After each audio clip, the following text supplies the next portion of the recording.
Hey, what's up guys? Nate Leslie here. I wanted to give you a run through of my pedal board. It's something I've been wanting to do for a long time. Never got around to it. Kind of glad I put it off for a little while though, because I just made some changes today for the first time in forever, and it's pretty crowded. Let's take a look. Here it is. Looking kind of messy, but it's functional. Does what I need.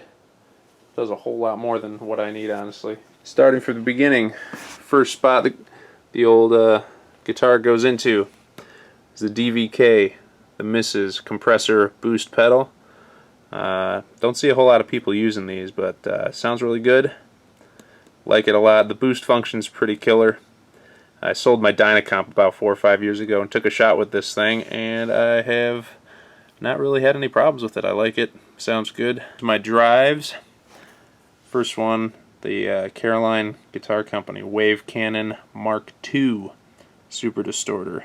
Super gnarly, nasty distortion sounds.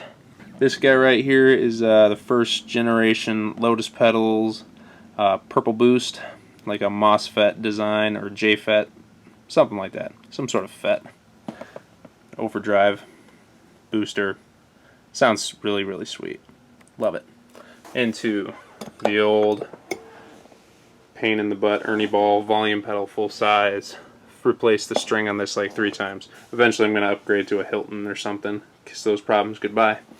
Tuner from the tuner out. I've had this tuner for a very long time. It's got to be at least like 13 years I've had that guy. Anyway, that's just the tuner out. From there it comes down to my bypass strip. I've got 5 different spots for my effects.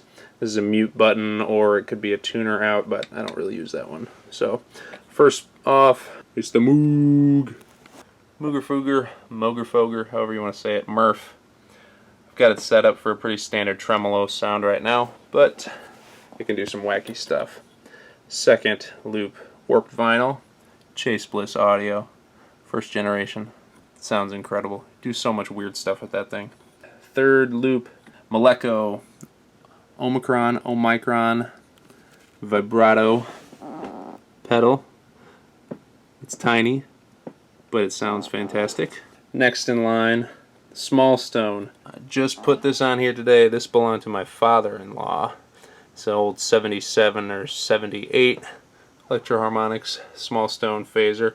I used to have one of the reissue ones, the same enclosure as this one, that sounded awesome. Sold it years ago, and turns out my father-in-law had one he wasn't using, and he told me to take it. So pretty stoked about that.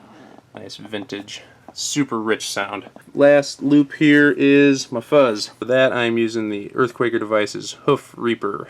Super insane sounding.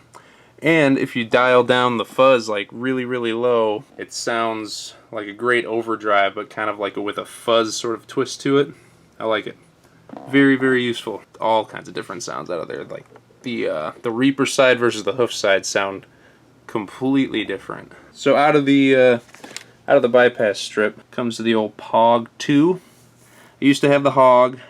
Then for a while I had the Hog 2. Didn't really like those two for various reasons I won't get into. The Hog 2 just had some issues that, like something I think was actually wrong with the pedal that I had, and I ended up getting this guy, which was looking for the presets, like the attack function on there. Love that. Super great. Out of there, Boss DD7 digital delay, speaks for itself. Into this Strymon Timeline, which everybody knows and loves these days, for good reason. It sounds amazing. Out of there, the talk of the town for the last couple years, the Strymon Big Sky. It lives up to all of the hype. Last in the chain, the old Boss NS2 Noise Suppressor. Another pedal that I've had since 14 or 15 years. Altoids for the picks. Everybody has one of those these days. All powered by the Walrus Audio Phoenix Clean Power Supply. Love that sucker. Even with all of this going on, I don't get a whole lot of hiss, don't get a whole lot of noise. Oh, let me explain this. This is a fun little contraption. This is my built-in mic stand. So if you take the base of a microphone stand, you just stick it in here, tighten the thumb screw, and you've got the up and down mic stand right where I want it every time. It's right in the middle, like how I did that, as if you need to imagine where the mic stand would be. So that's my pedal board. Thanks for watching. I will do some sound demos sometime soon.